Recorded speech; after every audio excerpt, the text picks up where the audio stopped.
Je, Biblia inasemaje kuhusu siku za mwisho?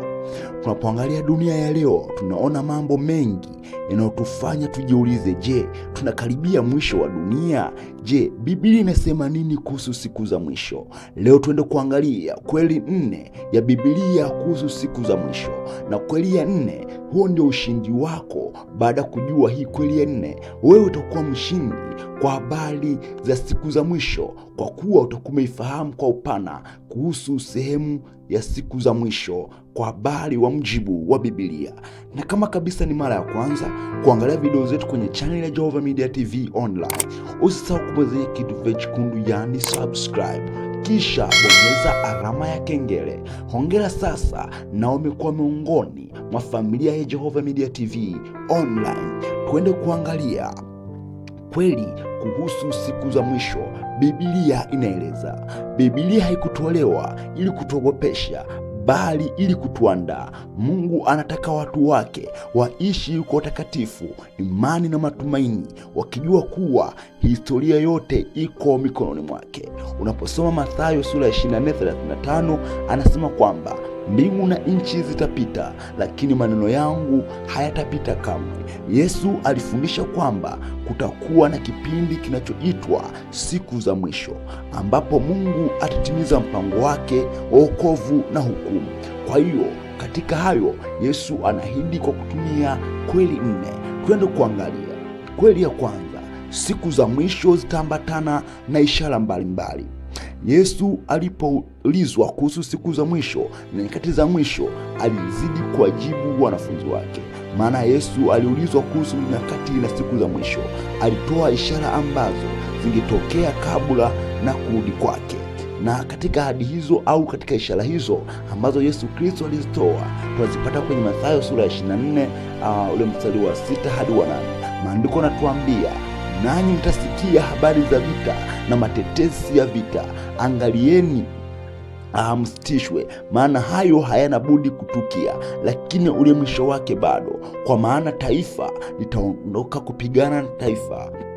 Anatuambia kwamba taifa litaondoka kupigana na taifa, na ufalme kupigana na ufalme. Kutakuwako na njaa na matetemeko ya nchi mahali. Hayo yote ndiyo mwanzo wa utungu. Kwa hiyo anasema kwamba hapo ndipo mwanzo wa utungu. Kumbe baadhi ya ishara hizo ni vita na migogoro duniani. Unapoona dalili ya vita na migogoro duniani, ujue kwamba hiyo ni ishara mojawapo. Pia lazima uangalie kwa habari ya njaa na mateso, uangalie matetemeko ya nchi na majanga, kuongezeka kwa uovu, watu kuacha imani. Lakini Yesu alionya kuwa tusikimbilie hofu, bali tuwe na utayari. Hivyo unapoona dalili zote hizi, ujue kwamba ni ishara mojawapo ambazo zitaambatana na siku za mwisho. Kwa hiyo wakati unapoona dalili kama hizi, nawe kujua kwamba kumbe huu ni wakati wa siku za mwisho. Unapoanza kuangalia vita na migogoro vinatokea kwa wingi duniani, ufalme kwenda kupigana na ufalme mwingine, hivyo jue kwamba vita inaanza kupamba moto. Pia unapoangalia njaa zinaanza kuwatesa watu, pamoja na mateso kadha wa kadha, pamoja na majanga mbalimbali katika mataifa, ujue kuwa huo ndio mwanzo. Lakini Yesu anakuambia kwamba lazima tuvae utayari. Na kweli ya pili, siku za mwisho zitakuwa kuongezeka kwa uovu. Biblia inatuonyesha kuwa katika siku za mwisho mioyo ya watu wengi itakuwa mbali na Mungu, kwa kuwa watu wengi watakuwa wakielekea uovu. Habari hizi tunaweza kuzipata kupitia Timotheo wa pili ile sura ya 3 kuanzia 1 hadi 5. Mungu anatuambia kwamba, lakini ufahamu neno hili ya kuwa siku za mwisho kutokuwepo ni nyakati za hatari. Maana watu watakuwa wenye kujipenda wenyewe, watu watakuwa wenye kupenda fedha, wenye kujisifu, wenye kiburi, wenye kutukana, wasiowatii wazazi wao, wasio na shukrani, wasio safi, wasiowapenda wakwao, wasiowapenda wakwao, pia wasiotaka kufanya suluhu, wasingiziaji, wasiojizuia, wakali, wasiopenda mema, wasaliti, wenye pupa, wenye kujivuna, wapendao anasa kuliko kumpenda Mungu, wenye mfano wa utauwa, lakini wakikana nguvu zake, hao nao ujiepushe nao. Kwa Yesu Kristo anatoa kuhusu ishara za siku za mwisho. Anaonyesha jinsi gani muonekano utakavyokuwa. Kunapoona vitu kama hivi ambavyo nimevitaja mahali hapa, lazima ndio kuwa hapo sasa hizo ni siku za mwisho. Hii inatufundisha kwamba changamoto kubwa ya siku za mwisho sio tu matukio ya nje, bali ni hali ya mioyo ya wanadamu ambayo itakuwa inageuzwa na kubadilika kuelekea kwenye uovu. Mungu anatufundisha tusifuate mwenendo wa dunia, bali tubaki kuwa uaminifu kwake. Kwa ndio maana nasema kwamba na hayo nayo ujiepushe nayo. Hivyo tunapaswa kuepuka yoyote. Lazima tuepuke hayo ili tuweze kushinda. Lazima tuepuke kiburi, lazima tuepuke kutukanana, lazima tuepuke kutokuwa na utii. Tuwe watu wenye utii. Tunapoanza kufanya vitu kama hivyo, tuwe watu wa shukrani, tuwe watu ambao tuna mioyo safi. Hapo sasa tutaweza kushinda hizi zama na nyakati za siku za mwisho. Kwa kuwa watu wanajiuliza maswali, itakuwaje kwa habari ya siku za mwisho? Ni kwa ndugu mpendwa, hizi ni ishara ambazo zinaonyesha kwamba ni fasili ya nyakati za mwisho. Siwezi kuambia kwamba nyakati za mwisho ni lini, wakati za mwisho ni siku gani, lakini tunazidi kuendelea mbele, utazidi kuelewa kwa habari ni nyakati za mwisho ni lini, zitatokea nyakati gani, na kwa kuwa utakuwa unafuatisha ishara ambazo Yesu Kristo alituwekea kama mwangaza wa kujua kwamba hapo sasa yeye yu karibu. Na kweli ya tatu inaonyesha kwamba Yesu atakuja tena. Ujumbe mkuu wa siku za mwisho ni kwamba Yesu Kristo atarudi tena. Unaposoma kwenye Matendo ya Mitume ile 1:11 anasema kwamba enyi watu wa Galilaya, mbona mmesimama mkitazama mbinguni? Huyu Yesu aliyechukuliwa kutoka kwenu kwenda juu mbinguni atakuja vivyo hivyo kama mlivyomwona akienda zake mbinguni. Hii ni pamoja na kuwa katika kipindi cha nyakati za mwisho ni ahadi ambayo Yesu Kristo alidai kwamba atarudi tena kwa watu wake ili kuweza kuwachukua wale watakatifu. Twende mbali kidogo kwa habari ya siku za mwisho, tunaposema kwa habari ya kurudi kwa Yesu Kristo. Baada ya Yesu Kristo kuwa ameitoa kanisa, baada ya hapo sasa litakuwa dunia itapitia kwenye kipindi cha dhiki kuu, ambacho kipindi cha dhiki kuu kitakuwa na miaka 7, ambayo miaka 3.5 itakuwa ya mpinga Kristo na miaka 3.5 itakuwa ya nabii wa uongo. Hii kipindi kitakuwa ni kipindi cha dhiki kuu, ambapo Biblia imefundisha na kueleza kwamba hapa itapigana vita ya Helmagedon. Na baada ya vita ya Helmagedon, baada ya hapo sasa, wakati sasa tunakuja millennium, miaka 1000 ya kutawala kwa Kristo, hapo sasa ndipo ambapo itapigana Gogu na Magogu. Baada ya hapo sasa itakuwa vita imepamba moto, na baada ya hapo sasa kinachofuata ni watu kuelekea kwenye uzima wa milele na wengine sasa kuelekea kwenye ziwa la moto. Pia nitakufundisha masomo haya na hapa tu ndani ya Jehova Media TV online, lakini kwa leo na kuangazia kwa habari ya siku za mwisho, na huu utakuwa mwendelezo wa hiki ambacho tunajifunza mahali hapa. Kwa hiyo kurudi kwa Yesu ni tumaini la wale waaminio, si jambo la kuogopa kwa wale wanaomwamini Mungu, bali ni siku ya furaha kwao, kwa kuwa mkombozi atakuwa amerejea tena kulichukua kanisa lake.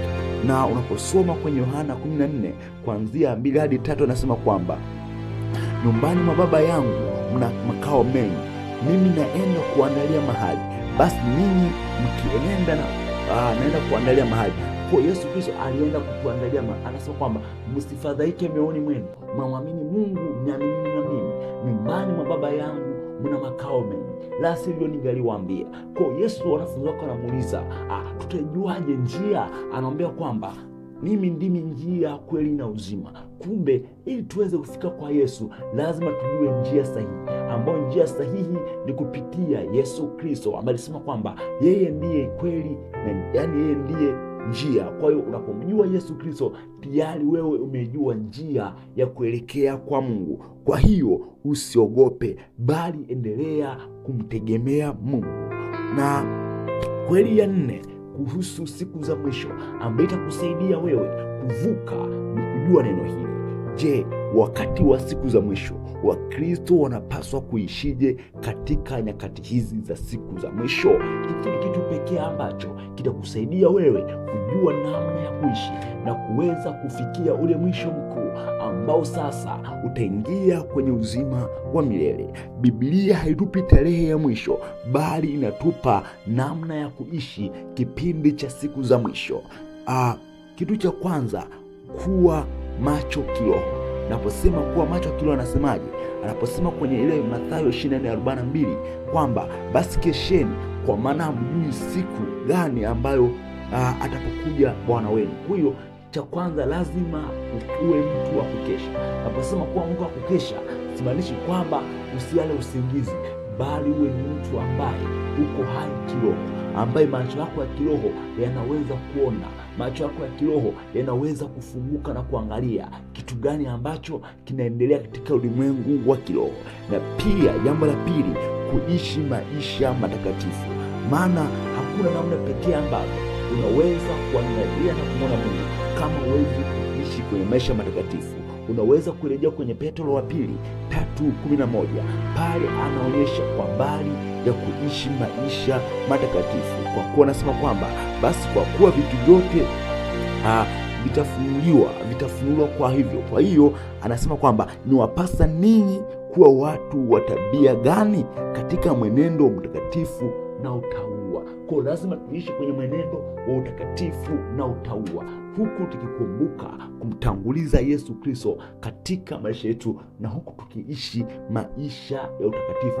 Maana anasema kwamba tafuteni kwa bidii kuwa na amani na watu wote, na huo utakatifu ambao mtu hataweza kumwona Mungu asipokuwa nao. Kumbe utakatifu ni tiketi ya kuweza kumwona Mungu. Bila kuwa mtu mtakatifu hauwezi kuingia kamwe katika ufalme wa Mungu. Kitu kingine ni kuhubiri Injili. Na anaposema kwa habari ya kuhubiri Injili, anasema hivi katika Mathayo 24:14, anatuelekeza kwa habari ya kuhubiri Injili, kwa habari ya kuhubiria watu Injili, kwa habari ya kuwafanya mataifa kuwa wanafunzi wa Yesu, pia kwa habari ya kuzaa matunda. Kwa hiyo anasema kwamba tuna habari njema ya ufalme inayohubiriwa katika ulimwengu wote kwa ushuhuda kwa mataifa yote. Hapo ndipo ule mwisho utakapokuja. Kumbe baada ya kuwa mataifa yote yamekwisha kuipata Injili, hapo sasa ule mwisho unakuja. Hivyo lazima tujue kuwa nyakati za mwisho zinakaribia. Na ukiangalia Injili kila mahali inafundishwa, inatangazwa. Kwa hiyo wewe binafsi ni mtu ambaye unaweza kuangalia na kupima kwa ishara hizi na namna ya kuishi nyakati za mwisho, ni kitu gani ambacho kinaelekea, ni kitu gani ambacho nakije, kwa dalili ambazo tunaziangalia, kwa hali ambayo tumefikia. Je, siku za mwisho zinakaribia au ule mwanzo wake bado? Wewe mwenyewe sasa unayo majibu ya kusema kwamba sasa hapa ndipo mwanzo au hapa ndipo siku za mwisho zinapoanzia. Kwa hiyo siku za mwisho si ujumbe wa hofu, bali ni mwito wa kumrudia Mungu na kujiandaa kwa ujio wa Yesu Kristo. Swali muhimu kwako ni sio kuambia kwamba Yesu atakuja lini, itafanyikaje, Mungu atafanya, bali wewe unajiuliza, je, mimi niko tayari Yesu akija leo? Kwa lazima uwe na uhakika ya kwamba Yesu akija leo, je, mimi niko tayari? Nitakuwa kati ya wale watu ambao wataenda pamoja naye? Kwa hiyo tuwe watu wa imani, watu wa maombi, tuwe na utakatifu, upendo, tukingojea ahadi ya Bwana wetu Yesu Kristo kwa habari ya ule unyakuo ambao ameahidi. Hivyo tunaweza kusema kwamba Yesu Kristo ametuahidi kuwa na uzima wa milele, na ametuahidi pia atakuja tena kutuchukua ili yeye alipo nasi tuweze kuwepo mahali hapo. Ndugu mpendwa, usisahau kulike, comment na kusubscribe, kisha kushare ujumbe huu kwa mtu mmoja ambaye unampenda au kwa grupu moja ambalo unalipenda. Utakuwa umetangaza Injili pamoja nami. Mungu wa mbinguni akubariki sana. Tukutane tena hapa kwenye somo linalofuata ndani ya Jehova Media TV Online. Amen.